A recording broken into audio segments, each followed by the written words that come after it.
0 blitzes, 26 pressures. Remember, they didn't blitz once in 42 dropbacks. No blitzes. They're the Wow. 4th defense to not blitz in a game in the next-gen stats era. Relying on their front four, the Eagles generated 16 pressures and sacked Mahomes 6 times, the most he's ever been sacked in a game, because we talked about this last night. Well, his best trait is not getting sacked. 26 pressures on 42 dropbacks without blitzing. 6 sacks, 42.9% pressure percentage. Again, without blitzing. It's incredible. Incredible. The Chiefs' offensive line was absolutely demolished.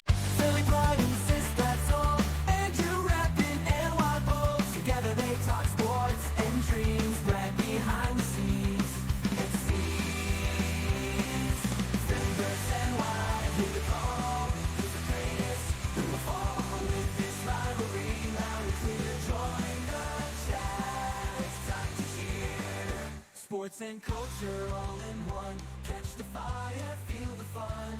Andrew Sistad, glad unite. Philly NY in the spotlight.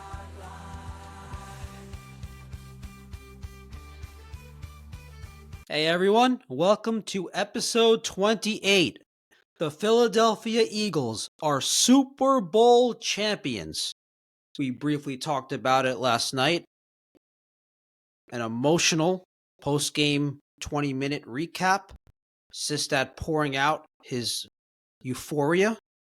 We're going to give a little bit more detail, a little bit more insight in this episode, but let's first kick it off with Sistad's happiness. So, day removed. Last night was less than an hour removed. How was today? How are you feeling now? Tell us about it. Today was great. I'm very tired. I'm exhausted. I was up way past my bedtime last night, but so worth it. Tell everyone what your regular bedtime is, real quickly. Usually around 9, I would say. Okay, 9. Okay. Yeah, and I went to bed probably around 1 last night. But I haven't stopped smiling like all day. I've just been so happy.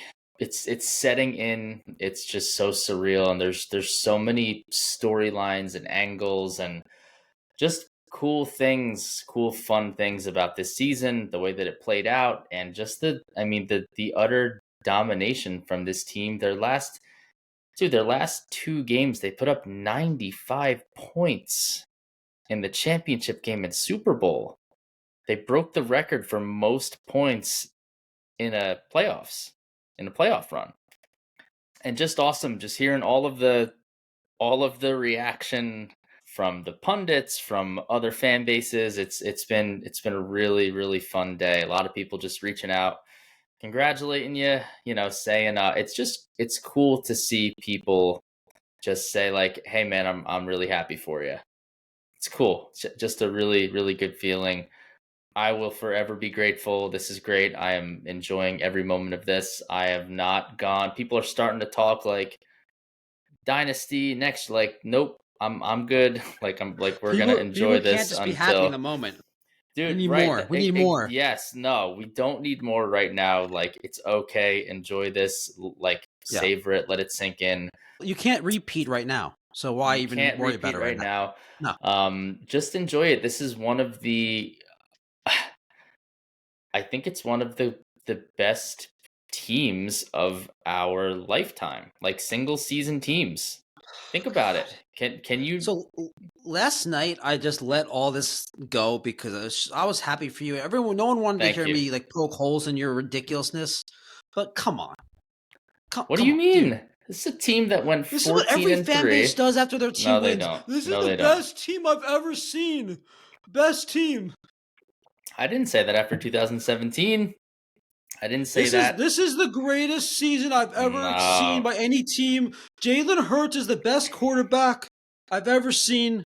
Nick Sirianni is on his way to the Hall of Fame. That's not what I'm saying. I'm saying this team, the way they dominated people and ran through the playoffs, just steamrolled the Kansas City Chiefs, the dynasty of our generation. It's super impressive, and teams aren't the reason that they have a hard salary cap is so you don't build teams like this, and they did it, and they are they're loaded everywhere. They got a little bit lucky with some of the players they picked up, but they're just, I mean, I'm they not were. so sure about that one. You don't think so? That's why they have a salary cap in the NFL, a hard salary cap. Yeah, of course. It's to level the playing field. It's to create parity. What do you mean? It doesn't level the playing field. The teams that have the great quarterbacks typically continue to be great, and then everyone else can't be good. Okay, that's right. It doesn't really level the It's playing field. only yeah. Well, I think it does, and I think this team was awesome. They were great. I'm excited to talk about them, to dive into it, to reflect, and to talk about some fun stuff. Yeah, I don't mean to downplay. I mean, the Eagles won the Super Bowl. Raining They're on a my great parade team. for, man. Yeah. You don't. You could be so happy about the Eagles, talk about how great they are. You don't need to go to the greatest team. This is one of the best teams I've ever seen. Like, okay, I think they are. there's been a lot. I think they are. They have the best offensive line in football. They have the best wide receiver tandem in football. They have a tight end that will run you over, who's a menace. They have the best running back in football.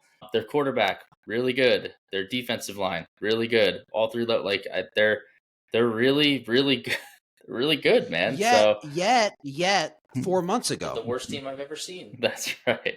Reverse jinx. So now they're the best team you've ever seen. Yeah, I said one of the best teams I've ever seen. Oh man, that's still a lot different. Yeah. A lot different. Let's Tampa Bay rant will live on in infamy. The Tampa Bay rant? The Tampa Bay rant. Yes, my rant after the Tampa Bay game. Oh, yes, after the Bucs game. Yeah, I didn't know you were talking about it first. Yes. Yep. All right. So let's talk about some of the key moments in this game. I'm going to list a couple and then add what you think and then expand on it. Obviously, the Cooper DeJean pick six, biggest play in the game. Biggest play in the game. Yep. Where does the Zach Bond pick rank? It was up there. I mean, at that point, that was kind of the dagger. I mean, they scored a touchdown after the DeJean one. Certainly, you were comfortable about it, but again, at this point, I said last night, like, this is, if there's one team that's going to come back from a 17-point deficit, it's going to be the Chiefs. So the fact that they had the Bond play right after the pick six was huge. And what a I don't know if I mentioned this last night, but that catch by Zach Bond, like, when do you see a linebacker like laying out full extension, just both hands on ball, tucking it away, not letting it hit the ground, like, just super, super impressive catch by Bond. And that was caused by some pressure by the D line. So, but yeah, not as big as the DeJean pick six, of course. That was a really nice interception. How about the Devontae touchdown? Devontae touchdown was the dagger. What a beautiful. The other one was I thought the Zach Bond pick was the dagger. No. That was that was the dagger to the Chiefs' heart. This was the dagger in your mind. Yeah, whatever. I don't know. No, I think the double dagger. The double dagger. I just think it was like, I don't know. The game was pretty much out of reach, but I just thought. So if you remember that point in the game, they're up 27-0. They had just stopped the Chiefs on 4th down. Mm-hmm. And we all start saying, like, all right, it's Saquon time. Like, just run this clock down, take 6 minutes off the clock and just that's it. Have at it. You're done. And it was a play action pass. Like, even the announcers were like, oh, they're just going to feed Saquon and here they go. And they're like, oh, no, they're not. And then, Hurts takes his drop and just an absolute dime to Smitty. And at that point, the floodgates were open. Awesome throw, awesome catch. Really cool, really fun moment. Any other key moments I'm forgetting? The negative one that seemed really bad at the moment was the A.J. Brown offensive pass interference. That was a horrible call. Mm-hmm. But I don't think that's a key moment looking back, right? I mean, come on. No, I mean, at the time it was brutal, and I did not handle it very well. I thought the one play that's not going to get talked about as much was A.J. Brown's touchdown reception.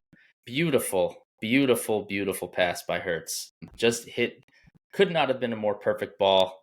A.J. is kind of leaking out, going right to left, and Hurts just put it right on the numbers and just didn't have to break stride at all. And he was able to just outrun the defender and just a perfectly thrown ball by Hurts.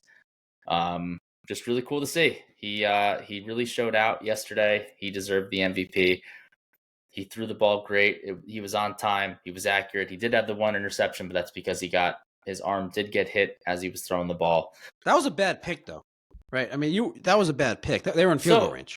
They were in field goal range, but again, it was they got pressure on him. He was getting hit, so I would have liked to not see that. Obviously, I would have liked to take 13 points, but yeah, at that point in the game, it was kind of reminiscent of 2 years ago where the Eagles were, they were pretty much dominating the first 2 quarters, but they weren't up as much as you would have liked to see them. So yeah, I mean, it ended up not mattering. They didn't get any points off the turnover, and the rap continued.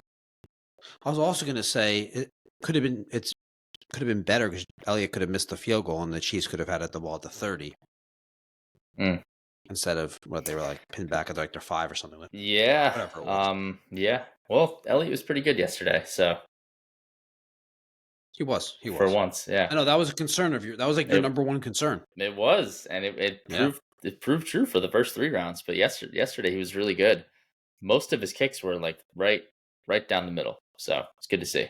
It was just a dominant performance. There's not even that many key moments because it was just such a blowout. It's just so ridiculous. Yeah. Well, you had the Dotson catch that everyone thought was a touchdown on the first drive. Yeah. That was awesome. Really cool. I mean, he was obviously hasn't really gotten a lot of shine this season just because he's the 3rd wide receiver amongst the other 2 great ones. But and like the really good 4th or 5th best option in the passing game. Of course, yeah. But it was good to see him catch the ball. It wasn't a perfect throw by Hurts. I wish he would have let him a little bit more. He did have to kind of slow up for just a split second, and the defender was able to tackle him. Would have been cool to see him get a touchdown, but it was the classic get the ball down to the 1 yard line and then Jalen Hurts tush push for a touchdown. So that was cool. That was exciting. A lot of the key moments in the first half specifically were on the defense. So defensive line just totally wrecked the game. Couldn't believe it. Couldn't believe what I saw.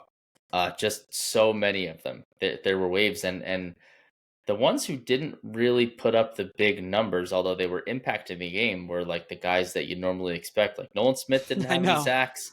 Jalen Carter was getting triple teamed and held on every goddamn play.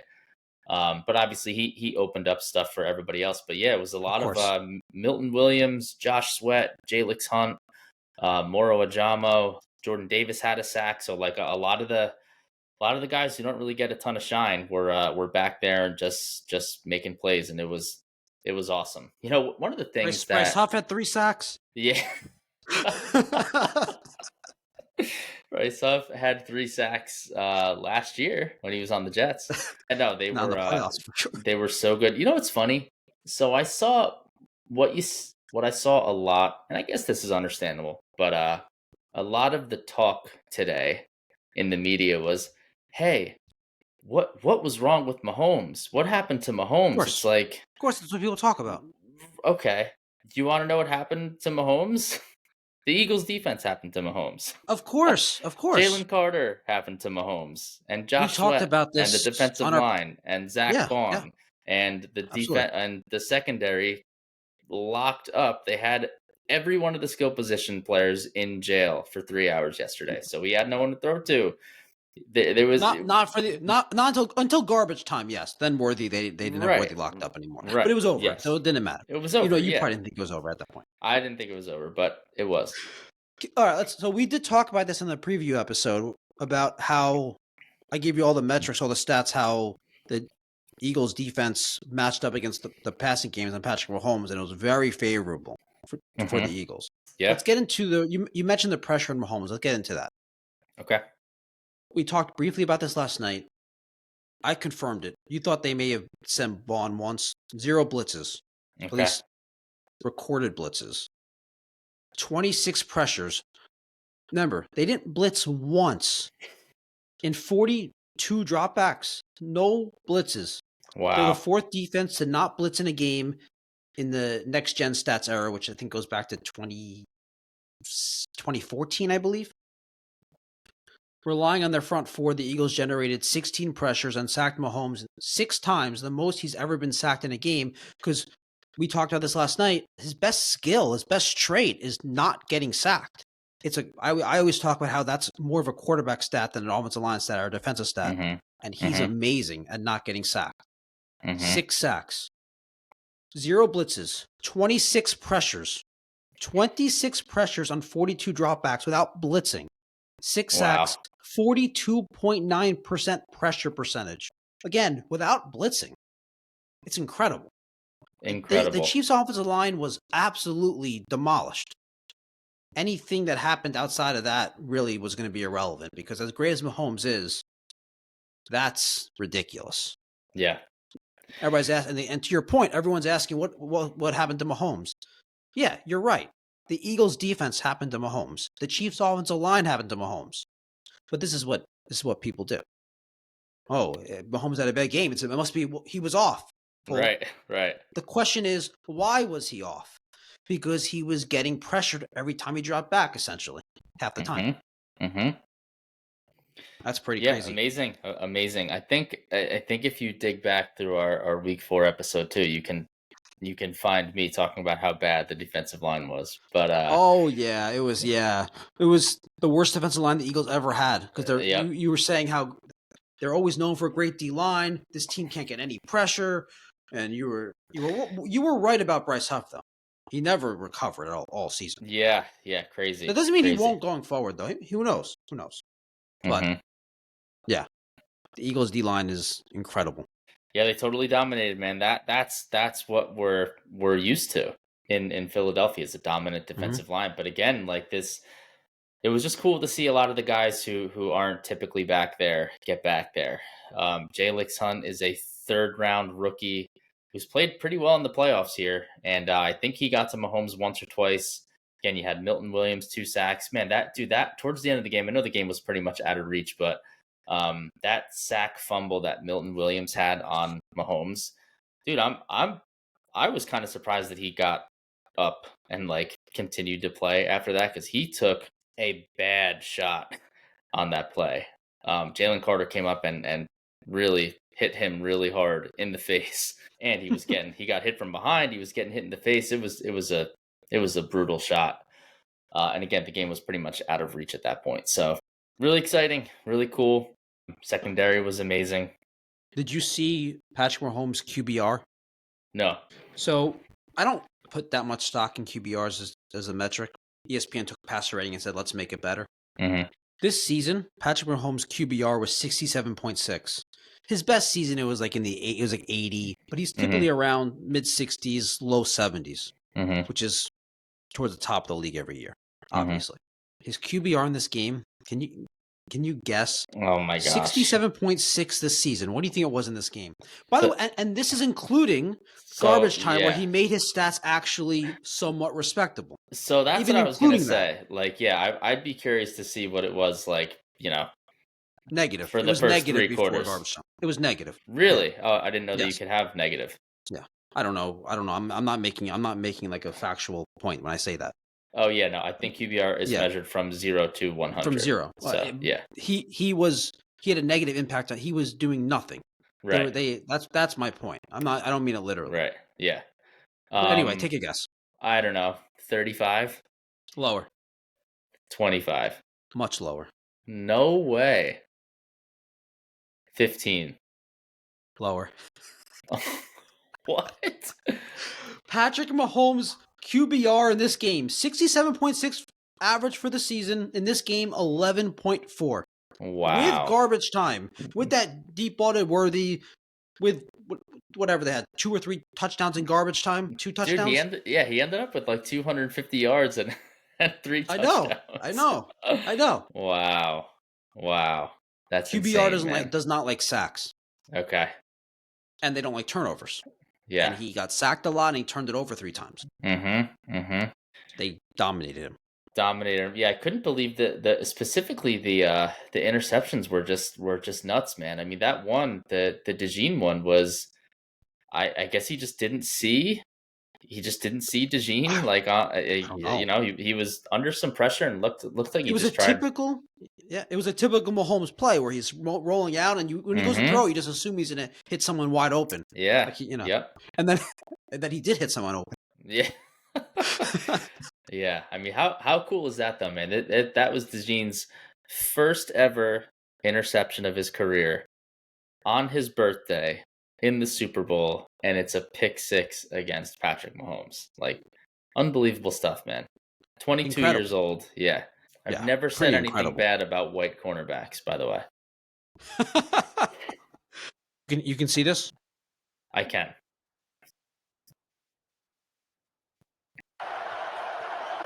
Third and 16. Mahomes roll it out. Looking, firing, intercepted.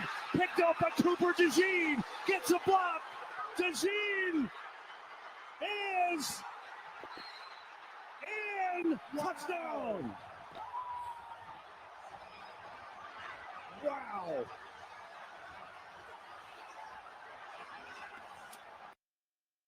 Ah, goosebumps. So the reason why, dude, so the reason why I sent you that video is because, like, dude, I know you, like, people clown Sirianni so much, dude. Like, he is basically a punching bag of the national media. Nobody likes him.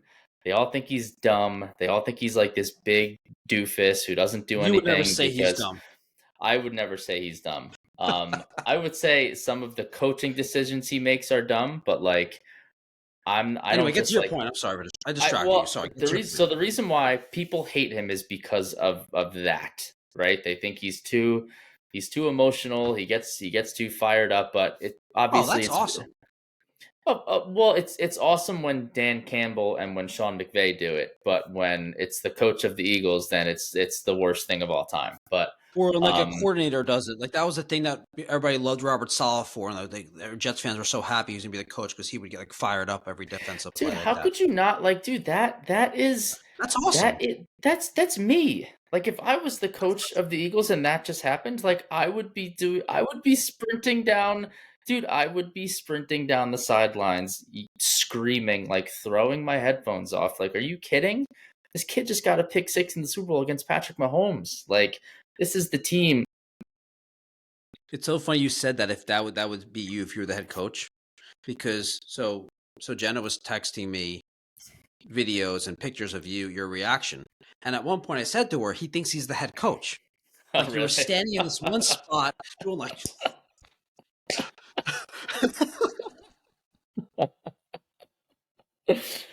Foaming at the mouth. Yeah. And she was like, no, he's more than the head coach. She's part of the team, man. I think you thought that you're the owner.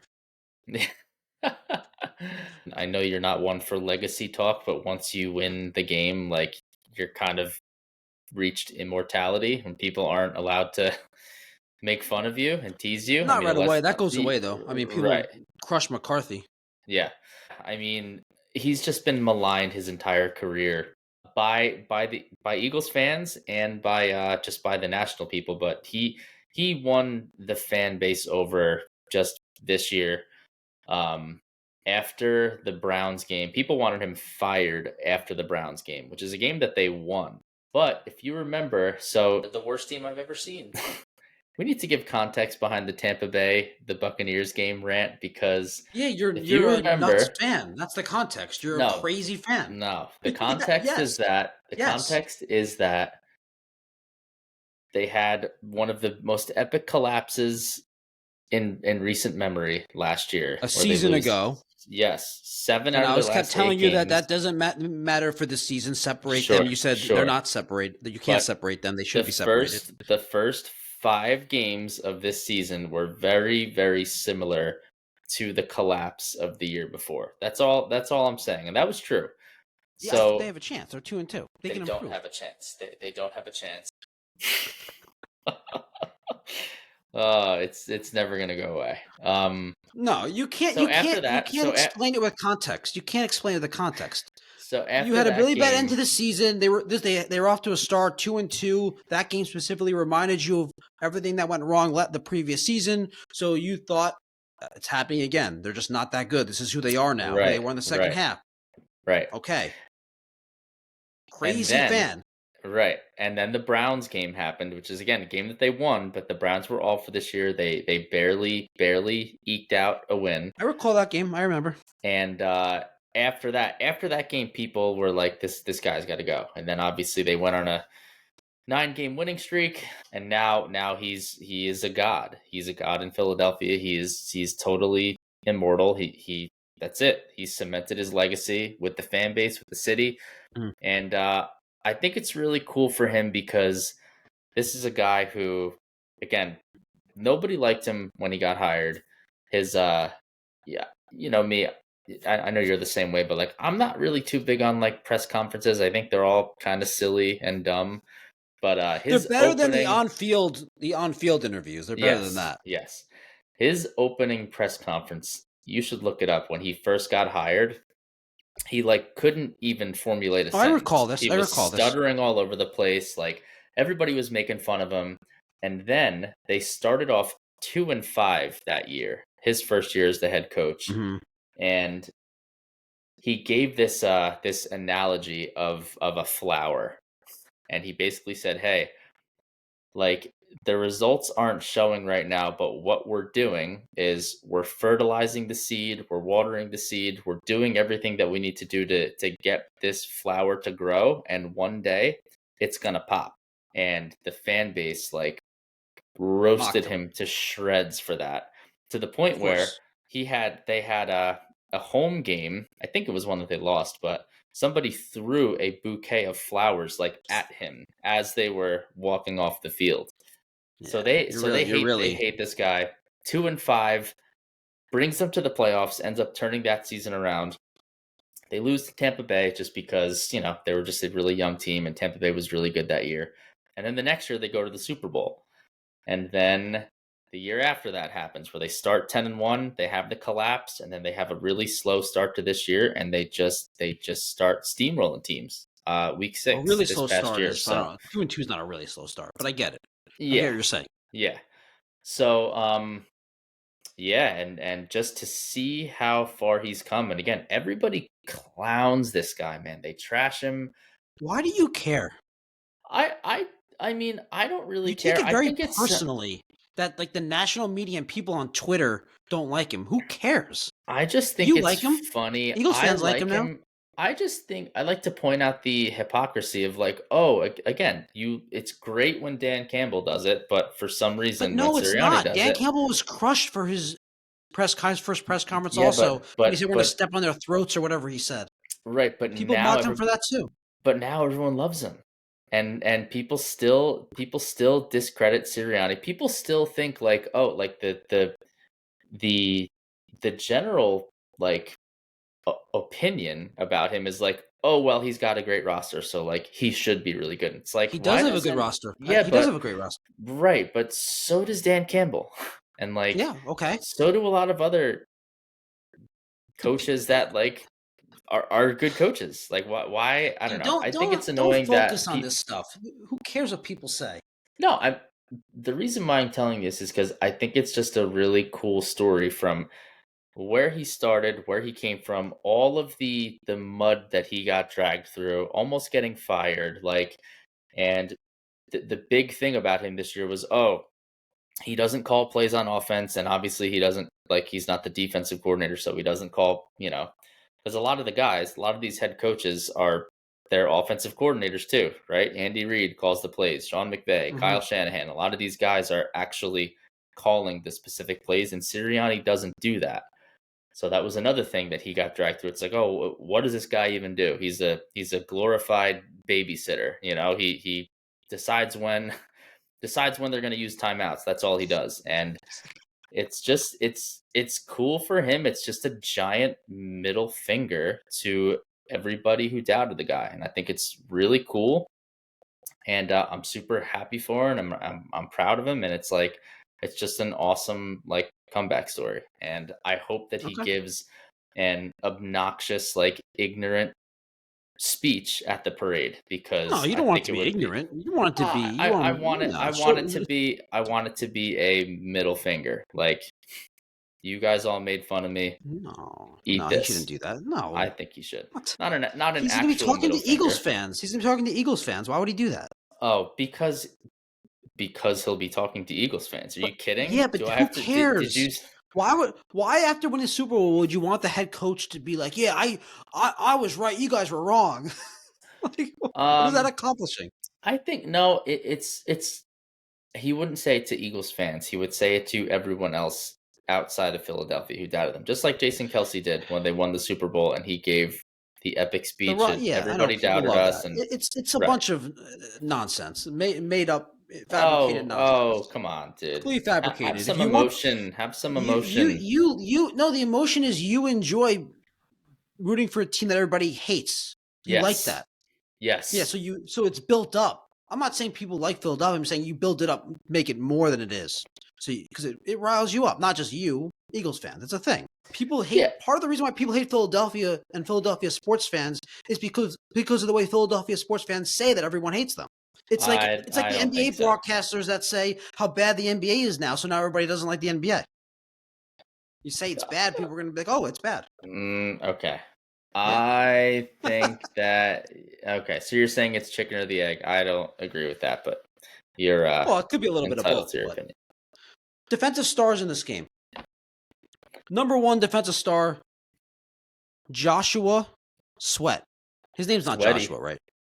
Sweaty. It probably is. Maybe it is. Sweaty. That's what the Eagles radio broadcast calls him. Sweaty. Really? Yeah, potential last game as an Eagle. Yeah, very solid career for the Eagles. They essentially chose him over Hassan Reddick this year. Not directly, just because a lot of it. So they chose Bryce Huff over him. Yeah, well, that too. But yeah, he and Hassan Reddick were the two big free agents last year. They decided to re-sign Sweat for 1 year, and now he is an unrestricted free agent, and hopefully he made himself a lot of money. We'll see if he sticks around. If I were to guess, there's probably they're going to have to do a lot of reshuffling. He's going to get paid this offseason, so he's going to get paid. They probably won't be able to afford him. But good for him. He has etched his name in Philadelphia lore forever. Arguably the MVP of this game. Right? Yeah, arguably the MVP. Yeah, I mean, I would say that of the first half, yeah. I mean, I think Hurts had a couple of really nice drives in the second half. Mm-hmm. But yeah, there was times I was checking the live odds, and he was not far behind Hurts, like halfway through the second quarter. Team high 6 pressures on 34 pass rushes. A career high 2.5 sacks. Great game to have a career high in sacks. Yeah. Yep. Registered 4 of his 6 pressures on early downs, including every one of his sacks. Mm-hmm. Yeah. Great. Crazy game.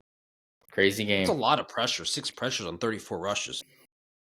Yeah, they could not block him. That first sack that he had, it looked like I don't know if they were trying to chip with Kelce, but Kelce tried knocking him off his spot, and he steamrolled right by him. Well, we're going to talk about how they defended Kelce, so maybe that's part of it, that they wanted him to be a little bit more involved in the blocking. Yeah, probably not a good decision. No, you should probably have Kelce. Well, I don't know. Well, I want to get. You want to skip ahead, and can I ask you about Kelce? What you thought about Kelce right now? Well, what else did you have?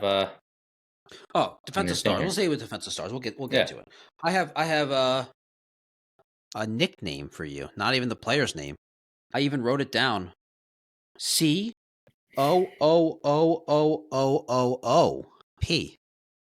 Nice. Love it. Yeah. Coop's a good nickname, by the way. I like that nickname. Coop's a good nickname. Yeah, I mean, we talked about that before, but first career interception in the Super Bowl. It's a pick 6 on your birthday against Patrick Mahomes. Yep. It doesn't get any cooler than that. And I was so happy that he returned it, because their red zone defense is playing pretty well. And I just always kind of get a little worried where because this happened in the Rams game, the Rams playoff game, where Isaiah Rodgers recovered the fumble and he returned it to like the 3, and they weren't able to punch it in. So the fact that he was able to get it in there was so huge. That was awesome. Gardner Johnson, I thought, had a really good game, brought the physicality, looked like he was getting under the Chiefs' skin a lot, which is something he's known to do. And I just thought everybody on the defensive line was awesome. Jalix Hunt, Moro Ajamo, Milton Williams, 2 big sacks. Obviously, Sweat. Brandon Graham had a pretty nice play. He drew a big hold. Jalen Carter, although he didn't register the numbers, but again, he opened up so much for everybody else. Yeah, he was getting triple teamed.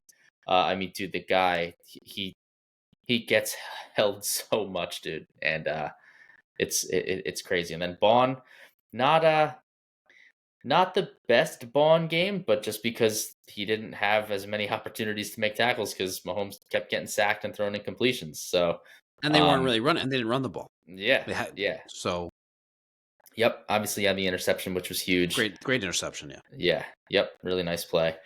Again, we've talked about it before. The thing that makes this Eagles defense so good is, again, they didn't blitz once. This is not a smoke and mirrors. Where's the blitz coming from? This is we're gonna rush you with 4. We're gonna play a single high safety and come and get it.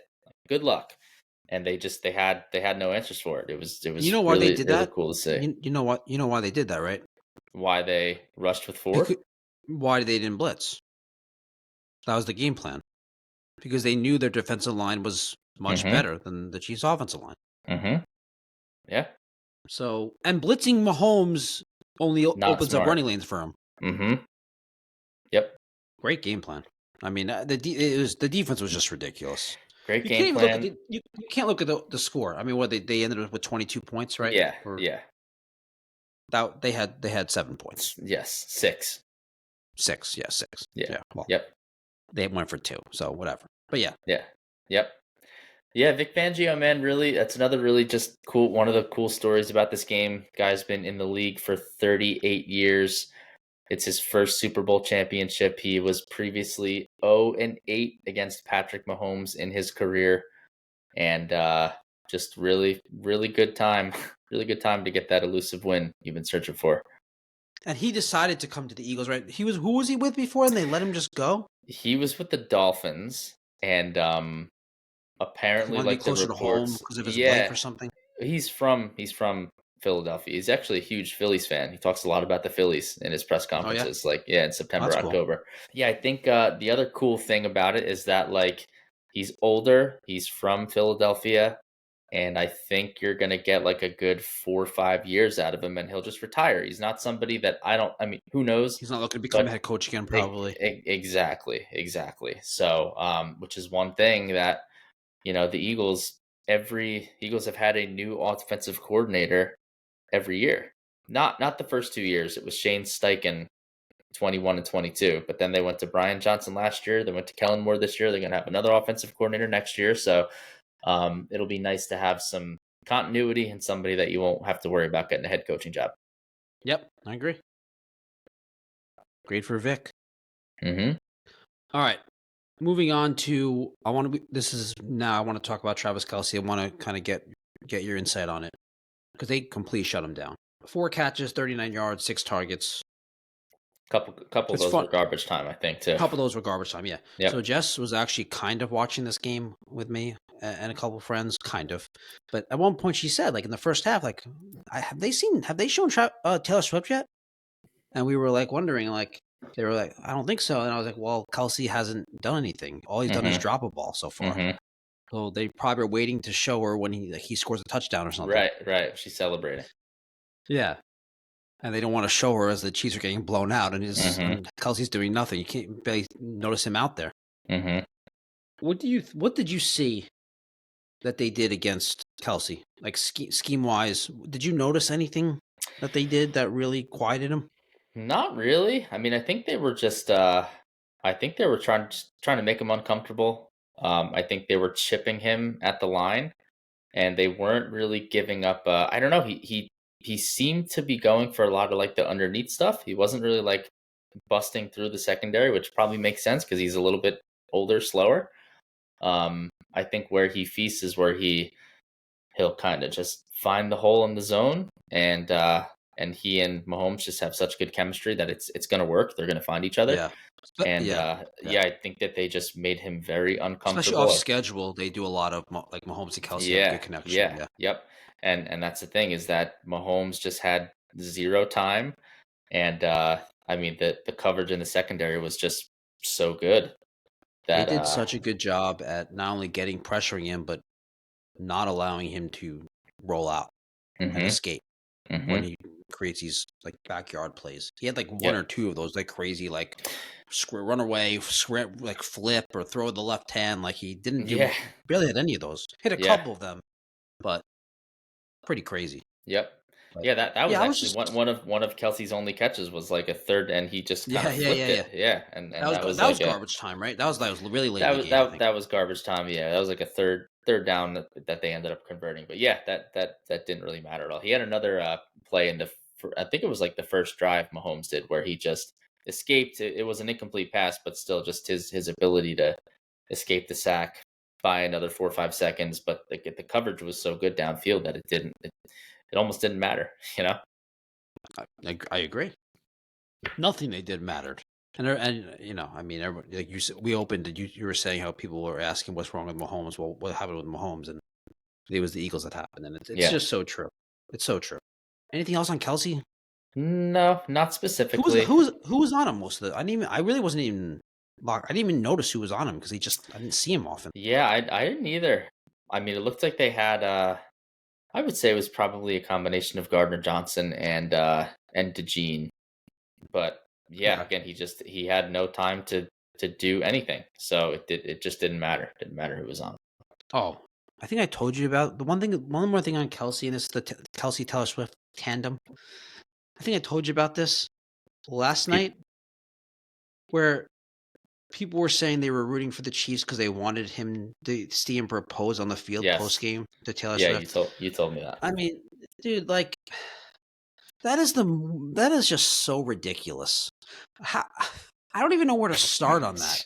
How can you care that much about a football player, a famous celebrity football player proposing to a famous celebrity singer? Like, why do you care so much? And not only do you somehow that makes you happy to see, okay, fine.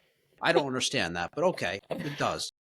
You're going to root for the team to win for that. And then, okay, let's just say I can accept both things. I don't understand them, but I can accept them. If you like Taylor Swift a lot, you like Travis Kelce, and you're really into the relationship, you feel some sort of emotional connection to him because whatever, you like her music, whatever it is, why would you want people that you care about to get engaged in that way? That's such a bad way to get engaged, and, like for long term, like right, like you're on you shouldn't. That should be something you do like privately, maybe with a few close people. You shouldn't do it in front of the whole world. Like that's not. That Yeah. doesn't seem like a relationship set up for success. If that's how you get engaged.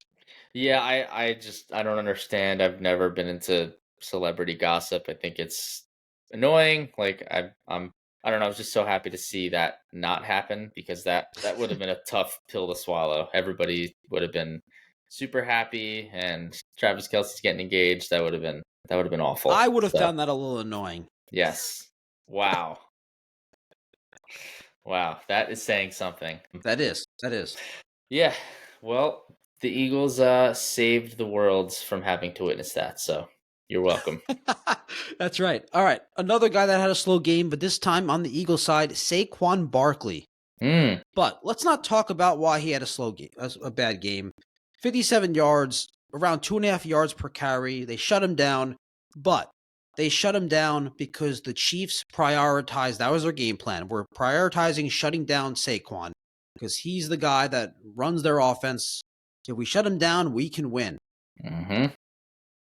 But you've said many times, if you focus on one play, if you focus on Saquon in the running game, there's too much talent on this roster that's been going unnoticed and underappreciated, and they'll beat you and they'll destroy you. And Jalen Hurts destroyed them. The passing game destroyed them. Jalen Hurts running destroyed them. So what do you think about the Chiefs' game plan, and how do you think it opened up the rest of the offense? Yeah, I mean, I guess it made sense. Saquon was unequivocally their MVP throughout the first 3 rounds of the playoffs. So season too. Yes, season, but specifically these past 3 playoff games. So I guess it is a smart thing to do to say we're not going to let Saquon beat us. Although the slander of Jalen Hurts is a little overblown. Obviously, he said many times this year, I think he said it again last night, like, just because they don't doesn't mean they can't. They can throw the ball when they need to, when they want to. They can be a high-flying passing offense. Like that discussion is over now. But look, over these last 2 weeks, they can throw the damn ball just as well as any team in the league. However, they're not as consistent in the passing game as some other teams. And a lot of it's because that's just not their game plan that week. But some of it's just, yeah, I mean, Hurts wasn't super sharp in the Packers game. You know, he wasn't super sharp in the Rams game, but it was a blizzard, so that's understandable. So if I'm the defensive coordinator, I would probably say the same thing. Barkley is not beating us. We're going to put the game in the hands of Jalen Hurts. But unfortunately for them, that just didn't work out either because they were, I mean, just an absolute masterclass by Hurts. He made all the right decisions. I think he only got sacked, once or twice? Just threw the ball on time, accurately, on target, hit guys in stride. I mean, the 2 touchdown passes were just perfect throws. You couldn't have put the ball anywhere better. Should have had a 3rd touchdown pass, but Dotson got tackled at the 1. And just some phenomenal plays with his legs, like big 3rd down conversions. Should have had that other, that pass to AJ that got called back. Like, that was a beautiful throw. And he just looked in control. He was in command the entire time. And he has now outplayed everybody's favorite quarterback in 2 straight Super Bowls. So, you're so caught up in what other people say. Look at the numbers, dude. Look at the numbers between. No, I'm not laughing at that. He hasn't. He's obviously outplayed him in both games. I'm laughing at how caught up you are on what other people think. Oh, I think everyone's favorite quarterback. I think it's great. I just think it's great. I love being the underdog. I love slaying the dragon. I think that's like the coolest part about both of the Eagles Super Bowl wins is that it came against the 2 greatest teams of our generation. Like, you're gonna find a way to love being the favorite. If the Eagles are the favorite next year and they're on a run, you're gonna love being the favorite. Dude, I root for greatness. You know me. I mean, come on. My friend texted me. He used to watch like every episode, but recently he's missed a few. And he said, I'm going to pull it up right now. It's really funny. It's in a group text with my other friend who is one of our devoted subscribers. He watches every episode. This is funny. So the other friend who hasn't watched the last few episodes asks, he goes, who you guys got? So I said, Eagles. And he said, I'm surprised you're against Mahomes, which if you know anything, like, I don't know. What? All right. So he hasn't watched any of our episodes in a while. Yeah. This is one of my closest friends. He just one of those people that just doesn't really understand. Like he doesn't really know anything about me. Because I would never pick a team just because of the quarterback. You know that. So, and then the other friend who's in this group chat has this like running joke with me that he says I'm an Eagles fan now. He calls me a diehard Eagles fan now. Nice. Because every episode I'm rooting for the Eagles and betting on the Eagles and happy when they win. So yeah. Anyway, okay, I'm not accepted. You and the Philly fans wouldn't accept me anyway. I haven't been through the horrors of being an Eagles fan, only being a Jets fan. Anyway, later on in the conversation, we ask, "Who do you have? Who do you think is going to win?" He goes, "There's no team in the NFL I dislike more than the Eagles." All right. He's a Giants fan though. Okay. Giants fan though. Yep.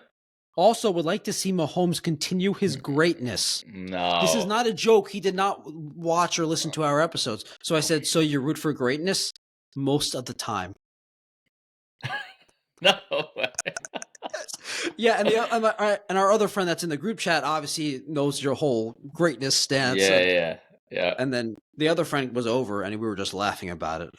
Good. That's great. Oh, God. So funny. So now he has to root for the Eagles next year. But now he's rooting for the Eagles next year. I want to say one thing on that. So I certainly fell into this trap too, where for whatever reason the black magic, the witchcraft, whatever the Chiefs were working with, like I fell into it too. Like you did fall into it. I thought I You wouldn't said bet over against and them over until you again. see them lose. Right. But like, it's so funny. Like, obviously hindsight is 2020, and it's like, yeah, the Eagles were way better, like in I know. every single position on the field. Like, yes, Mahomes is great. The defense, Chris Jones is great. I think McDuffie is great. You know who's not great? Everyone else. Everyone else on that defense. Yes. So like, Yes. Everyone else on that like team. Even Travis yes, Kelce's not great anymore. dude. Yes, like yes. Yep. Even with the offense, like yes, Mahomes is great. You know who's not great? Worthy, and like it's not 2016. Worthy's So pretty good. Worthy's pretty good, actually. he's fine, but I kept saying, like, when I was drunk and talking shit last night, like, it's not 2016. Like, DeAndre Hopkins isn't good anymore, guys. I'm sorry. I'm not scared of Smith Schuster. Are you kidding?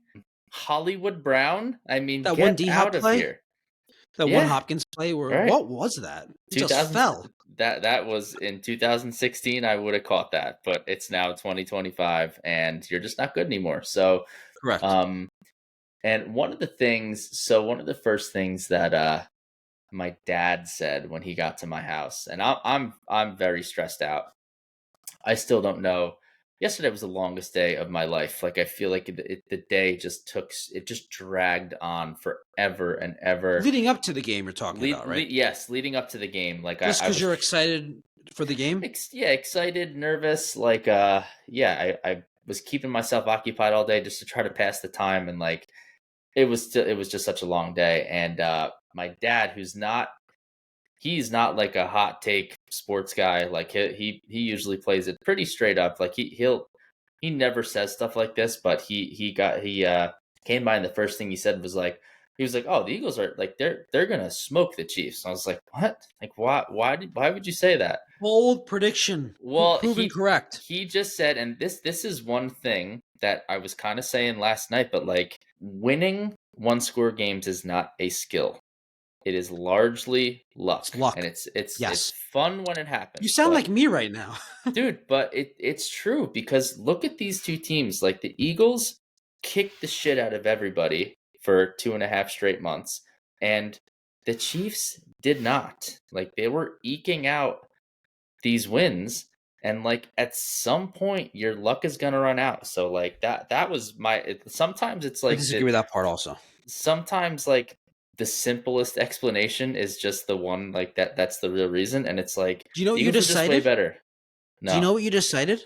Occam's razor.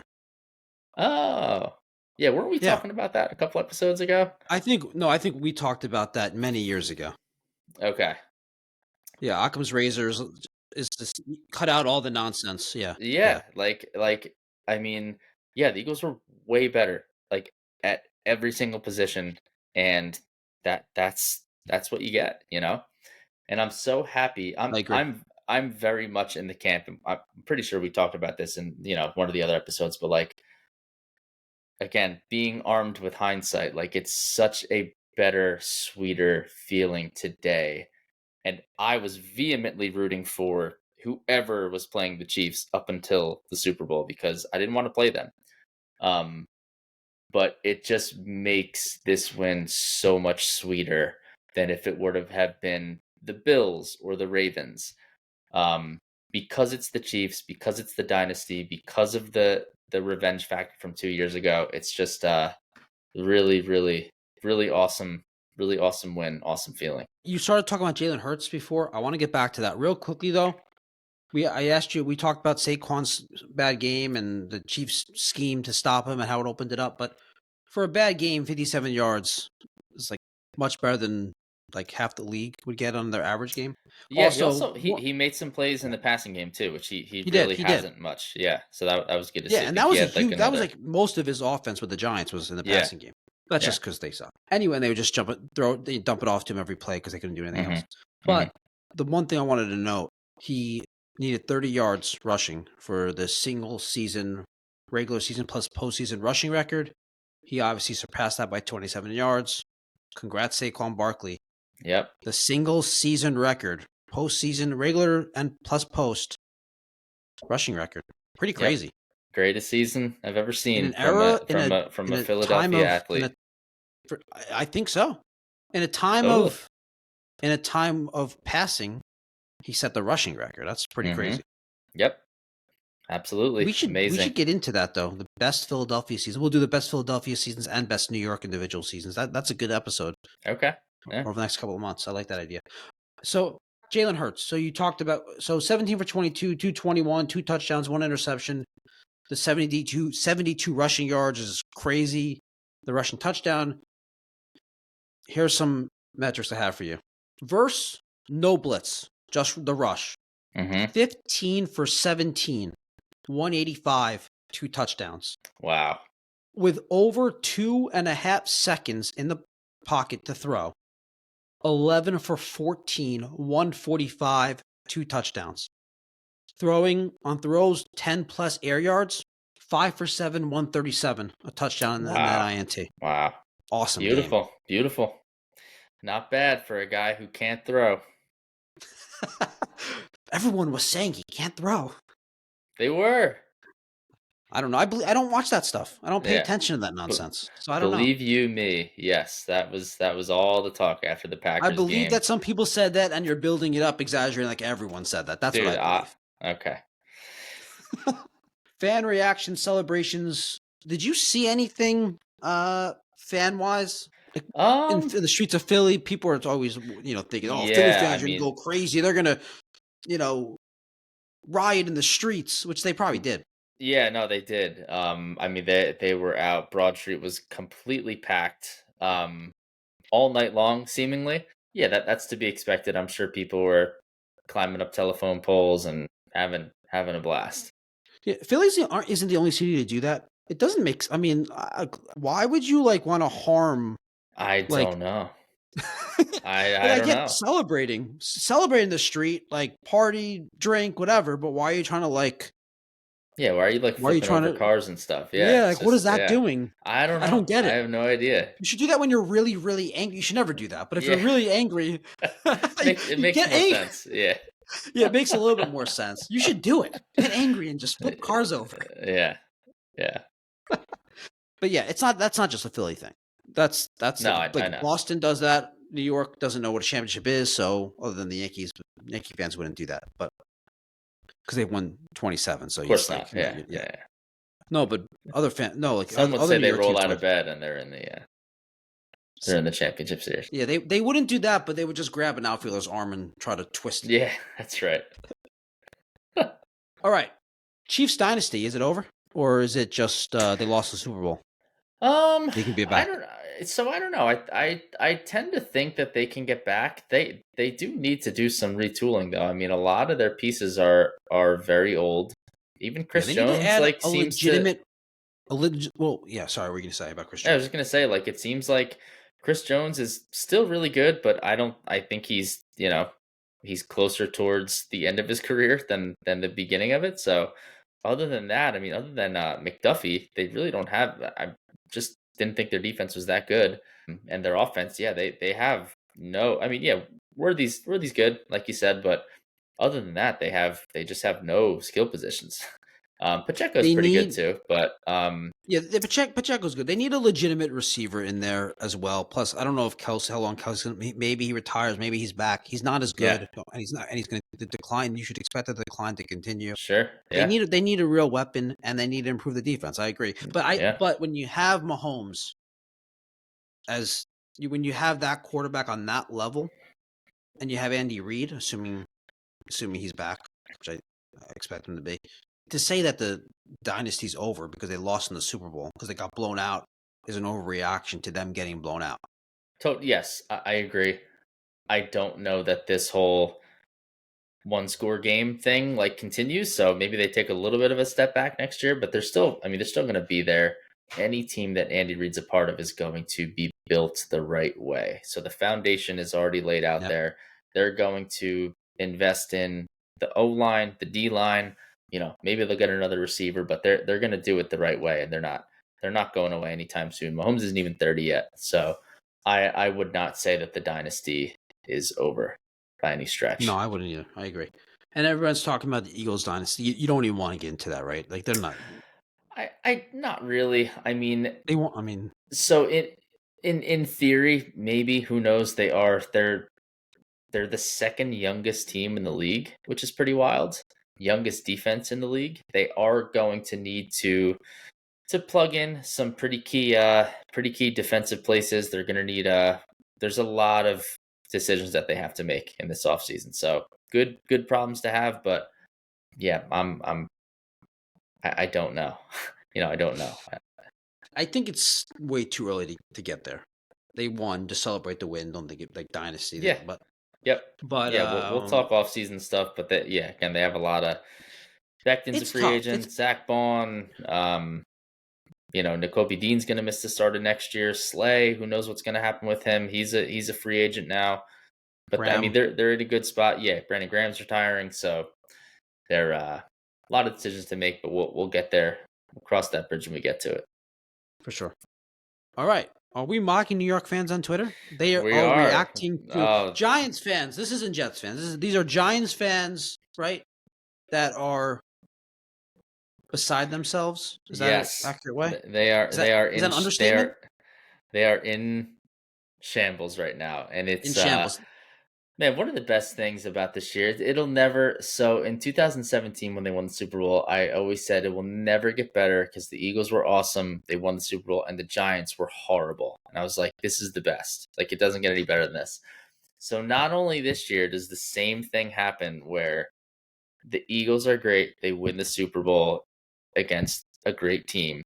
The Giants are awful, and they steal the fan favorite Saquon Barkley from the Giants. And not only do they win the Super Bowl, he's like the biggest reason they win the Super Bowl. He breaks the rushing record. He's Offensive Player of the Year.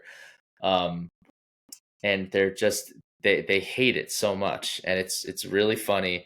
The other thing that they're very mad about is that Eli Manning wasn't a first ballot Hall of Famer. Like, they all wanted him to get in. Oh my God, dude. So the combination, like, they're just so mad right now. But I took some of these are actually older. These are after the NFC Championship game, but still some really funny ones. All right, let's hear it. So this is my favorite one. This one comes to us. I'm pretty sure this guy's a troll, but he says some really, really funny shit. So his name is Evan. His handle is at Kayvon Ojolari. So, like, mix between Kayvon Thibodeau and Aziz Ojolari. His profile picture is a picture of Eli Manning just in his Giants gear. This is what he says. The Eagles are proof that you don't need a good quarterback to win. Bring back Daniel Jones and draft Travis Hunter. Yeah, this guy's definitely a troll. That's hilarious. Oh, man. All right. So this one, how about this? This one comes to us from Rational Giants Takes, which sounds like an oxymoron. And his handle is at Rational G-Men Fan. Yeah, I mean, Rational his Giants profile fans picture is a picture of Brian Dable and I think Joe Shane, like, standing on the sidelines wearing sunglasses. So he tweets the following: "Gonna sound like a toxic ex, but Saquon really is a bitch," in all capital letters. And then here are the reasons why. His bullet points: declined multiple fair offers from the Giants. Proceeds to play victim as if we wronged him. Effort levels were lower here than in Philly, along with being in better shape. He wanted an easy ring. That's it. Remember, this comes to you from Rational Giants Takes. That's very rational. He's right. You don't agree? He couldn't fit it all in one tweet, so we had to keep going. He goes, God. And yes, lots of his success is due to the O-line and talent around him. And then in parentheses, he says, see Will Shipley big run last game. So if you remember, Will Shipley had that, like, so yeah, Shipley could have had the season that Saquon did. but he had many plays here where he was getting hawked by mid D-backs. Oh, yeah, and we literally made him the face of our franchise, acting like we wronged him. And then all caps, Charmin Ultra Soft. Oh my God. That is... that was really... Oh my God. That's... All right, hold up. Jesus. I think I have Man, one how more. can you hate a player that much? I don't know. But you do know. Who was like your You- favorite you- player? Like, all right, here's All Giants fans. Oh, so this is a good one. This is from WFAN Sport. I guess one of their radio hosts said this today. Oh, boy. Apparently there was a video. So Michael Strahan begrudgingly picked the Eagles to win the Super Bowl, and there was a video of him waving an Eagles flag, saying "Fly Eagles Fly," because he was just saying who his Super Bowl pick was. And Here we go. Tommy Lugauer was not happy with Michael Strahan. And this is what he says. If they want to unretire his number and kick him out of the Ring of Honor, I wouldn't be against it. It's like the second best player your franchise has ever had, and because he picked the Eagles to win the Super Bowl, he's public enemy number one. Oh my God. It's yeah. so ridiculous. Any more? Not really. These are just like sads. They're not that funny. One guy just says Giants fans, we are in hell. Yeah, I mean, I think as a Giants fan, it is pretty terrible. It's so situation. Good. So good. So you're not saying that this is the best it will ever get. Now, I mean, you've learned it could get better. I mean, it don't do it. I guess in theory it could, but why couldn't it? Because everything was just the perfect culmination. I mean, Eagles it could get better. You couldn't envision this scenario, right? That's right. So whatever scenario you can envision right now. Yeah, I suppose you're right. All right, good. You agree. Subscriber questions. We have 4. Okay. You saw these already. Mm-hmm. All right. I like when you're prepared for them. Subscriber question number 1. Oh, by the way, everyone, if you want us to read your subscriber questions, message us on Instagram, comment on any of our videos on YouTube or Spotify, and we select a few. I go through probably like 5, 6, 7 or something like that of them and pick 3 usually, but today we're going with 4. But anyway, like, comment, and subscribe on the video, and maybe you'll make subscriber questions. At Tim2T_2412. How does the Super Bowl win impact the off-season plans? Well, I don't know if it affects the off-season plans. I think the thought is does it put less pressure on the front office to be in win-now mode? Or maybe does it put more pressure on them to be in win-now mode? That's how I took the question.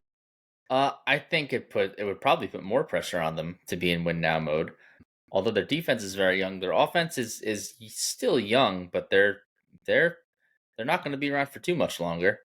AJ Brown's probably 28 or 29, something like that. So he'll have another. Devontae's young, couple Hurts good years. is young, Barkley's prime. I don't know how long you really realistically expect that. Yeah. To go. Yeah, I think it'll be interesting. Again, there's a lot of guys that are going to be free agents. They're going to have to decide what they do with Zach Bond. Mekhi Becton's a free agent. Slay, as we mentioned, Nakobe Dean's going to miss some time to start the year. So yeah, they're going to have to do some reshuffling, but it's exciting. They're still going to have Sweat. They did all of this though.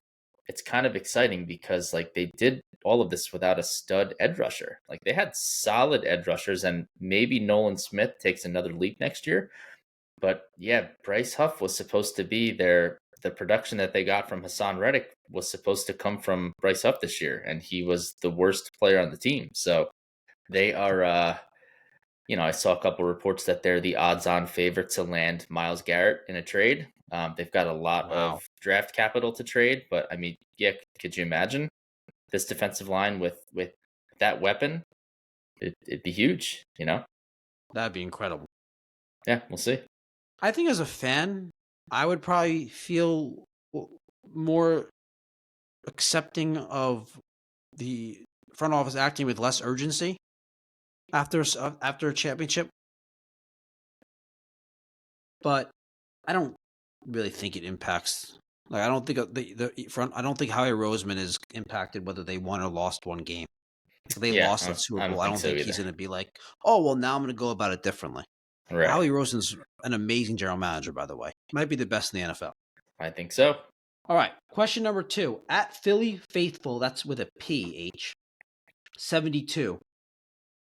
I've been watching. By the way, this is a little bit more than a question. It's a very nice comment first. Okay. So get ready. This person really, really likes you. I like them too.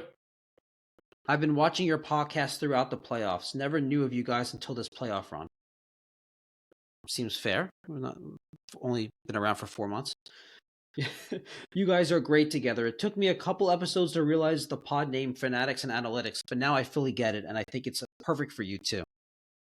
But he spelled 2 T-O-O, or they spelled 2 T-O-O. I have no idea the gender. I side with Sistad on most of his sports takes. All right.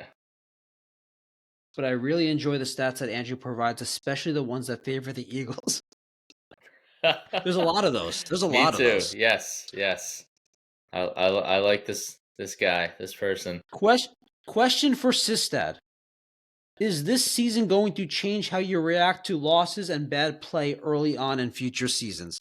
That question is incredible. That's when I saw this question, I was about to just ask that question, not provide the context that they. I thought that was very nice, so I wanted to add it. That's an amazing question, and I was actually going to have a segment about that if this wasn't a question. Beautiful. Well, so thank can you you for answer the question. That? Yes, thank you for the question. Thank you for the kind words. Yes, that's awesome that you enjoy listening to us. So I'm in a very good mood because the Eagles won the Super Bowl. I'd like to say that overreacting might not be as prevalent moving forward. But again, the Buccaneers rant, there was context to it. It wasn't just overreacting for the sake of overreacting. I would like Who overreacts for the sake of overreacting? I would like to sit here and say that I would do a better job of not overreacting in the future, but I don't think that will be the case. I think I will always overreact. I think I will always be upset. Now, with that being said, again, I said this last night, there is a grace period between myself and a sports team who has won a championship. So you got a few years here of me. Even if you suck, I will not be that mad at you. What? But once the few years is up, then yes, we go back to being. Is a few years 4 to you, or is a few years like 2 games? I think we'll see. There's no way you're not going to get upset or really angry at them for 4 years. Maybe I'll give you half the season next year. Okay, maximum half the season. Yeah, we'll see. Really, really, Philly Faithful 72. Thank you for the compliments. Thank you for the question. Thank you for listening. Really good question, and I will answer for Sistad. He's not going to react differently because he's not going to change how he reacts because he's already making excuses. He's saying there was context. There's always context for being upset. That doesn't make it correct. Like, doesn't make it rational or reasonable. And the next time you're upset, there will be context of why you're upset. Again, it's not rational context, but it's context. They're playing badly. That's the context. They lost. I wanted them to win. It's not that simple, but I see what you're saying. It kind of is. So this is why people get. This is why, like, we get so mad at them throughout the course of the year, is because, like, look at what they just did in the Super Bowl against the toughest competition. So, like, yeah, when we struggle to beat the Carolina Panthers at home, like, yeah, that's annoying. It's frustrating. But, like, we know what this team is capable of, and when they're not playing to that potential, then, it's annoying. Yeah. I understand. No, I do understand. And in all seriousness, there's two things I want to say about this, and then we'll move on to the third subscriber question. The reason why we started this podcast, because these are the phone conversations that we'd have all the time about sports, about Philadelphia sports. He'd be complaining and ranting, and I'd be like, "Oh, you're being ridiculous. Oh, calm down." I'd be poking holes in it and making fun of him. And that's why we decided to do the podcast, because hey, this is actually kind of entertaining and kind of funny. People could actually be entertained by this.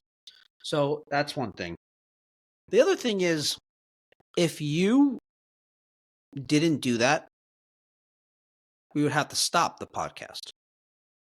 If we both started an episode and after an Eagles loss, and you said after the Eagles, are 2-4 on the season after 6 games, the Eagles are 2-4. I'm not happy about it, but I'm not going to really judge anything yet. I'll give them the benefit of the doubt. I know they're trying. I'm not mad. I don't blame anyone. They're just the other team. Give them credit. They're playing hard. They played a good game.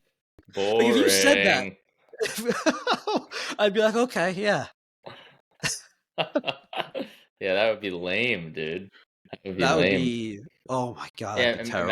imagine if I just came on and said, "Well, there's a chance that they pick it up and turn around." That would suck. Yeah, I think they have a chance. They're 2-2. They can don't improve. have a chance. They don't have a chance. Hurts is awful. I mean, it's time, that we all look in the mirror and we say, this guy's just not good. It's time to stop fooling ourselves. Oh my god. Super Bowl MVP. Super Bowl MVP. Fast forward. All right. Oh, Question number 3. This is actually someone we both know. At Stu_Milstein. Now, you didn't work with Stu that much. You probably didn't know him that well, right? No. But you worked together at Pella for a little bit. But you were like in South and he was North, so exactly.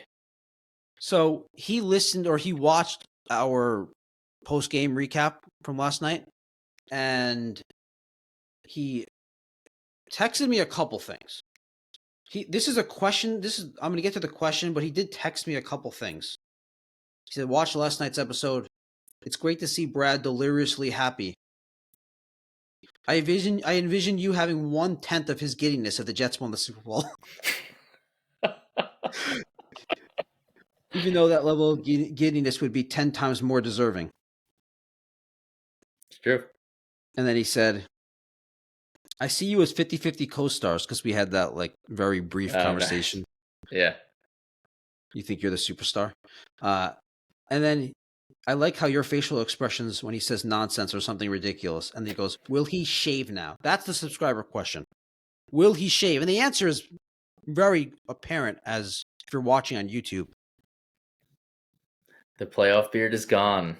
Clean shaven. It worked. Clean shaven. It worked. We no longer have use for it. It's gone. My face will be very cold. Yeah. I mean, I like it when it gets like a little bit longer than this, but like we said, whatever it takes, man. If I need to grow the playoff beard, if I needed to grow it another 3-4 inches, I would have done it. But it's nice to not have all that hair on my face right now. Yeah. It is going to be very cold, though. It's one thing people without beards don't realize. Beards keep your face very warm. So when you go from having one to buildings and heat. Yeah. You go from not having one from there's having a big one difference. to not having one. There's a huge difference. No, I'm with you on that.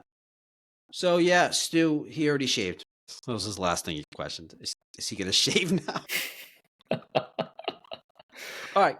Subscriber question number 4. This is the last one. At Hurts with a Z for Jalen Hurts.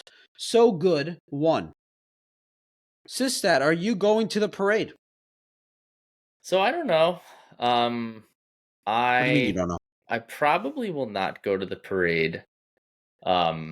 Only because I would want to bring my kids with me to the parade, and I don't.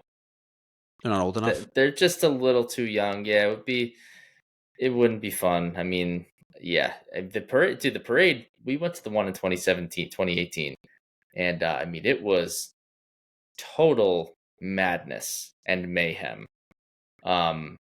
It was just pandemonium for hours. I mean, there's so many people there that your cell phone doesn't work because there's just too many. Like, have you ever gone to like well, you probably haven't, but there's been instances in the past where I've gone to like big like music festivals and stuff where there's just like a million people in a very small area, and your cell phones don't work. Like the network gets like overloaded, and you have no cell phone service. So there's just so many people. It's insane. People are just like going to the bathroom and like pissing everywhere. Sounds horrible. Oh, dude, it's telling you it's utter madness, like just insanity. So it was very cool to do it, to experience it the one time. Again, I'd like to go if my boys were a little bit older, but I mean, I'll definitely watch it on TV, but I probably won't make it this time around. Maybe next time. Once you once get to they're a watch little the bit older. balloons, the Eagles balloons going like 1 mile per hour. That's and then you get to right. watch some drunk players and coaches yell and And curse. wave, yeah. And then you get to pee Chug on beer. buses and trucks and flip cars and act like maniacs and not use your phone and be among. That sounds horrible. I don't know. Sign me up. Yeah. I will never go to a parade You're of kidding. any sort. You wouldn't go to a Jets Super Bowl parade, dude? I wouldn't even watch it. Wow. You wouldn't even think about it. You would be happy for 10 minutes and then be like, okay, well, That's I hard guess to I'm going to imagine. go to bed now. Yeah. Parade. I would be. The Jets would. They can't even win 6 games. Super Bowl parade. So, the Philadelphia Eagles, Super Bowl champions. How long do you stay happy now? I will be very happy for a long time. I mean, dude, I'll be ecstatic. It's not active. It's not actively on your mind for how much. Like how long is it actively? Be thinking about it? Probably a couple weeks, I would say. But the nice thing about it is that like it's so like I'm telling you, I know you don't believe me, but like I'm just so much happier. Like, you know, we haven't talked 76ers in a while, but like, go ahead and suck 76ers. No, I do believe you. I do believe that for the short term. Yeah. Yeah, it'll be great. You know, just suck as bad as you want. I don't care. It's all good. I'm gonna watch Super Bowl champions sitting courtside, ringing the bell. It's gonna make me happy, and I'll be super happy and grateful for a while. And it's going to be great. It's going to be fun. It's fun just to have the whole off season, start a training camp as the defending champions. And we'll see. We'll see how it goes, man. But they can never take this away from us. And it's great. Can't wait to get all the gear. Who's trying to take it away? Everyone. The naysayers. The naysayers. The naysayers, man. Social media, people, everyone in the world hates Philadelphia. That's right. And yet Philadelphia has done it. That's right. Anyway, congrats, man. Thank you. Awesome. Man. Congrats to you. You won your bet. Yeah, I won $100. That's the same as your happiness for the Eagles winning a Super Bowl. Yep. Hey, Eagles fans, congratulations. Philadelphia, congratulations. You deserve it. And it is officially, as they say, as baseball fans like to say, it is officially baseball season. Everyone, thanks for watching. Thanks for listening. Please give us a like, subscribe, comment below. We'll see you next time. Philly pride and Sistad soul. Andrew rapping and Wild Bulls. Together they talk sports and dreams. Right behind the scenes. It seems. Philly versus NY. Who the call? Who's the greatest? Who will fall with this rivalry? Loud and clear. Join the chat. It's time to cheer. Sports and culture all in one. Catch the fire, feel the fun. Andrew, Sistad, Brad unite. Philly and Y in the spotlight.